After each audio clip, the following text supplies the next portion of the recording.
ఊరిలో సురేష్, కిషోర్ అనేవాళ్ళు ఉండేవారు. వారిలో సురేష్ చాలా చురుకైన, బుద్ధిశాలి, ఓర్పు మరియు అందరికీ సాయం చేసే గుణం కలిగినవాడు.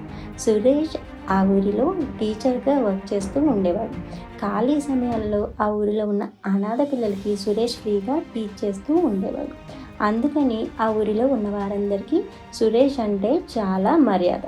కిషోర్ ఆ ఊరిలో పెద్ద జమీందారు, కానీ అతనిని ఎవరూ ఆ ఊరిలో పెద్దగా పట్టించుకునే వాళ్ళు కాదు. అందుకని కిషోర్కు సురేష్ అంటే అస్సలు పడేది కాదు.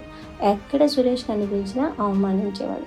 ఇలా ఉండగా సురేష్ బయట ఊరికి వెళ్ళి ఇంటికి తిరిగి వస్తూ ఉండగా కిషోర్ అతని స్నేహితులు సురేష్ని ఎలాగైనా ఈరోజు అవమానించాలని అనుకున్నారు. కిషోర్ అతని స్నేహితులను చూసిన సురేష్ వీరి నుంచి ఎలాగైనా తప్పించుకోవాలి అని అనుకుంటాడు. కానీ కిషోర్ సురేష్ని అడ్డగించి, ఏంటి నువ్వు ఊరు వెళ్ళి ఇప్పుడే వస్తున్నావా అని అడిగాడు. దానికి సమాధానంగా సురేష్, దారి వదలండి, నేను స్కూల్కి వెళ్ళి క్లాసెస్ తీసుకోవాలి అంటాడు. దానికి కిషోర్, నువ్వు పెద్ద తెలివైన వాడివి అంట కదా, ఈ ఊరిలో అందరూ చెప్పుకుంటున్నారు. నేను నిన్ను ఒక క్వశ్చన్ అడుగుతాను, దానికి నువ్వు సమాధానం చెప్పగలిగితే నువ్వు చాలా తెలివైన వాడివి అని ఒప్పుకుంటాను అని అన్నాడు కిషోర్.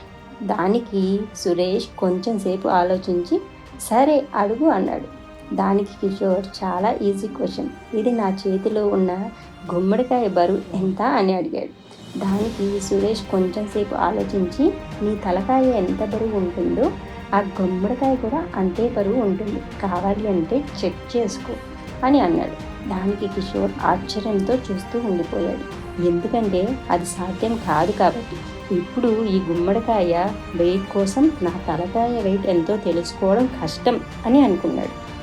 ఈ ఆన్సర్ వినగానే కిషోర్ అతని స్నేహితులు మెల్లగా జారుకున్నారు. దీని తర్వాత వాళ్ళు ఎప్పుడూ సురేష్ కనిపించినా సురేష్ని ఇబ్బంది పెట్టకుండా గౌరవిస్తూ వచ్చారు.